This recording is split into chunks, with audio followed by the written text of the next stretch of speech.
Welcome to Pharma Stability Series.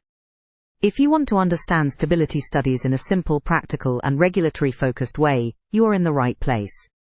In this video, we will break down a key stability topic step by step, including its scientific basis, regulatory importance, and common industry expectations. So let's get started. All right, let's dive into a story, a cautionary tale, about a really common but incredibly dangerous scenario that can happen in any highly regulated industry. We're talking about the world of good manufacturing practices, or GMP, where what looks like a tiny mistake can snowball into something massive.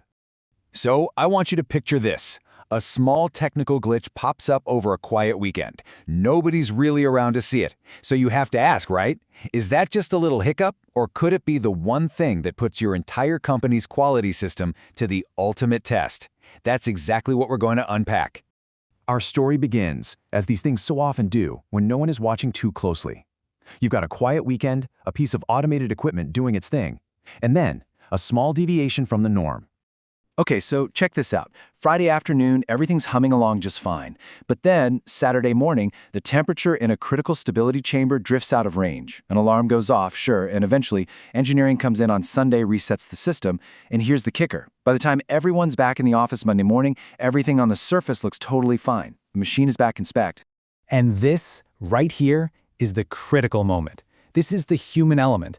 Nobody wants to be the one to start a fire drill, to create a mountain of paperwork over something that seems fixed. It's just so much easier to jot down a casual note, see that the system is working again, and just move on. But this is the exact fork in the road where a small problem metastasizes into a huge compliance nightmare. Yeah, that decision. That decision to not create noise, that's exactly how a totally manageable event spirals out of control.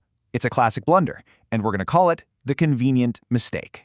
At its core, the mistake is fundamentally misjudging the situation. And you got to remember, this isn't about avoiding a minor inconvenience or some boring paperwork. This is about a real potential risk to your data's integrity and your product's quality. By treating it like an administrative headache, you're completely ignoring the scientific and regulatory danger. So, what's the actual fallout from this one single convenient decision? Well, it doesn't just create one problem. It creates two distinct, very serious failures that actually make each other worse. Now, what's so interesting here is how this splits the failure in two. On one hand, you have a scientific failure, that's the data problem. And on the other, you have a procedural failure, the paperwork problem. And here's the thing you have to understand about GMP. In the eyes of a regulator, both of these are equally damaging. Let's break them down. First up, the scientific failure. This is really the heart of the matter, isn't it? The whole point of a stability study is to prove, with data, that a product is safe and effective over time under very specific conditions. The second that chamber went out of range, the reliability of all the data you get from those samples is, well, it's questionable at best. The entire foundation of your study is cracked. A proper investigation, probably led by your quality assurance team, would immediately start firing off these critical questions. How long was it out of spec? By how many degrees? What products were even in there? And how sensitive are they to this kind of change? Without solid answers to these questions, just deciding to continue the study is, well, it's a scientifically weak and totally indefensible move. And this quote right here, it perfectly captures that second failure, the paperwork problem. This is a golden rule that everyone in a regulated industry needs tattooed on their brain. If you don't write it down, if you don't formally assess it with a documented report, then in the eyes of a regulator, it never happened. It's a ghost. And that's what creates this massive credibility gap. Think about it. An inspector is going to see the electronic audit trail of that alarm. They know it happened. So when they ask for the investigation report that goes with it, and you say, we don't have one, it doesn't look like an oversight. It looks like you knew something was wrong and you actively chose to ignore your own procedures. It looks like you're hiding something.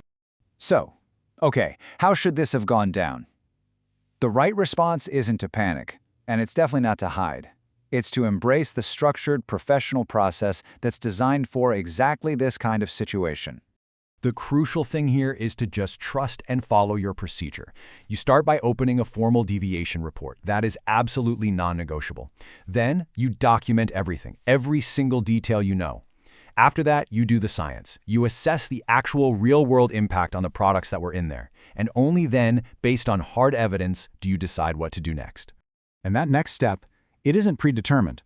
A proper investigation could lead you down a few different paths. You might do the science and find out the impact was truly negligible. Great, you just have to justify and document that conclusion. Or maybe you need to do some extra testing. In a worst case, you might have to toss out the compromised samples, or even reject all the data from that time point. The point is, the outcome is driven by science, not by wishful thinking. Because ultimately, this whole situation is way more than just a technical glitch. It's a test. It's a test of your quality system, and you can be sure that it's a test an inspector or an auditor will absolutely want to talk about. You can almost guarantee an inspector will ask this exact question. It's so simple, so direct. And your answer reveals everything about your company's actual commitment to quality. How you handle this one question is the real test. And this table just lays out the difference perfectly. There are two ways to answer. The weak answer is vague. It's not documented. It's based on assumptions like, oh, we figured it was probably fine. The outcome of that? A total loss of credibility. But the strong answer? It's backed by a formal report, it's based on science, and it was handled right away. The outcome there? You have a defensible position. You're not hiding, you're demonstrating that you are in control of your systems. So what's the ultimate takeaway here? It's this brutal, simple truth. A temperature excursion in a stability chamber isn't just a maintenance issue, it is a full-blown GMP event. Ignoring it, hoping no one notices, that doesn't make the problem vanish into thin air. It just guarantees that the inevitable conversation you're going to have with an inspector will be much, much worse. A proactive, documented response is always your best defense. In fact, it's your only defense. If this helped, like and subscribe.